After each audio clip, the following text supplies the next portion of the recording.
سامعین گرامی السلام علیکم ورحمۃ اللہ وبرکاتہ۔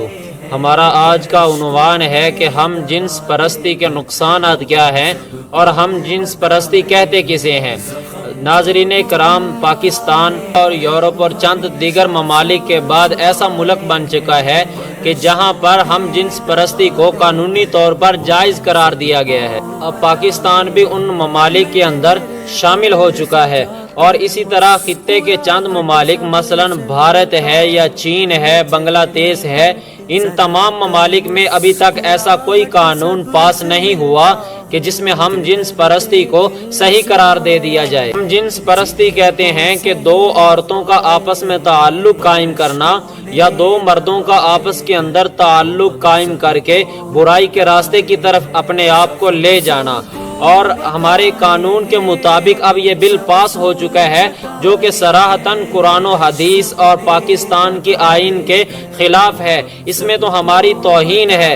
اس کی وجہ یہ ہے کہ پاکستان جو بنایا گیا ہے یہ ایک اسلامی ریاست ہے اور یہ اسلام کے نام پہ بنایا گیا ہے، اور آج اسی ملک پاکستان کے اندر قرآن و حدیث اور اسلام کے خلاف آج آئین پاس ہو رہا ہے۔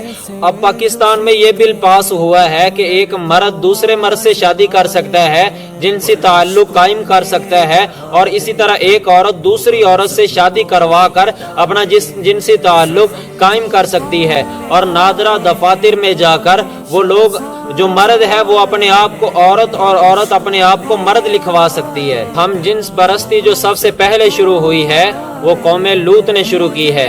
حضرت لوط علیہ السلام کی جو قوم ہے وہ شرک اور بدعت کے اندر مبتلا تھی۔ ان تمام جرائم کے ساتھ ساتھ ان کے اندر ہم جنس پرستی شروع ہو گئی۔ یہ پہلے ہم جنس پرستی ہزاروں سال پہلے کبھی کسی نے نہیں کی، لیکن قوم لوط علیہ السلام اس عادت میں مبتلا ہو گئی۔ مرد کا مرد کے ساتھ بدفعلی کرنا اور عورت کا عورت کے ساتھ۔ تو اب جب یہ شروع ہوئی تو حضرت لوط علیہ السلام نے ان کو منع کیا کہ آپ کیا کر رہے ہو، تو انہوں نے نافرمانی کی، تو پھر ان پر اللہ تعالیٰ کا بہت سخت عذاب آیا۔ ایسے جو لوگ جو ہم جنس پرستی کی وجہ سے اپنا تعلق قائم کرتے ہیں، ان لوگوں کو فرمان حدیث کے متعلق، حضور علیہ السلام کے فرمان کے متعلق ان لوگوں کو ملعون یعنی کہ لعنتی قرار دے دیا گیا ہے۔ ایسا تو کوئی سوچ بھی نہیں سکتا تھا کہ پاکستان کی آئین کے اندر بھی ایسا بل پاس ہوگا جہاں پر قانون کی دھجیاں اڑا دی جائیں گی اور قرآن و حدیث کے خلاف چلا جائے گا۔ تو میرے عزیز محترم بھائیوں، یہ بہت ہی افسوس کی بات ہے۔ آج ہم پر پریشانیاں کیوں نازل ہو رہی ہیں کہ ہم نے مغربی ممالک کے دباؤ پر ایسا قانون پاس کر دیا ہے جو کہ ان قریب ہمارے لیے بہت سخت، ہمارے لیے وبال بن جائے گا۔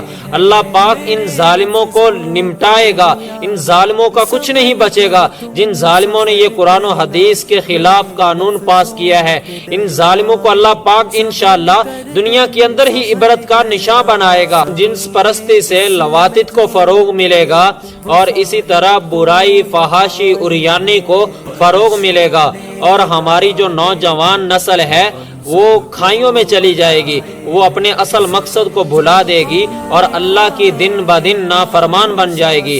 یہ اغیار کی سازش ہے جو ہم میں آج آ چکی ہے۔ اس لیے میرے عزیز محترم بھائیوں، اب یہ میری اور آپ کی ذمہ داری ہے کہ ہم آواز کو بلند کریں اور اس قانون کو تبدیل کروائیں کہ یہ کیا ڈرامہ بازی شروع ہو گئی ہے کہ ہمارے پاکستان کے اندر ایسا بل کیوں منظور ہوا ہے۔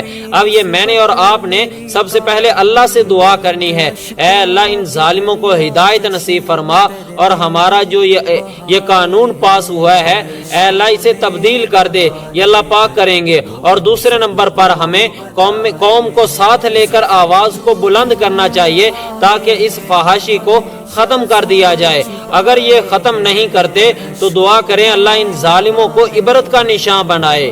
دعا ہے کہ اللہ پاک مجھے اور آپ کو اس کام سے بچنے کی توفیق عطا فرمائے۔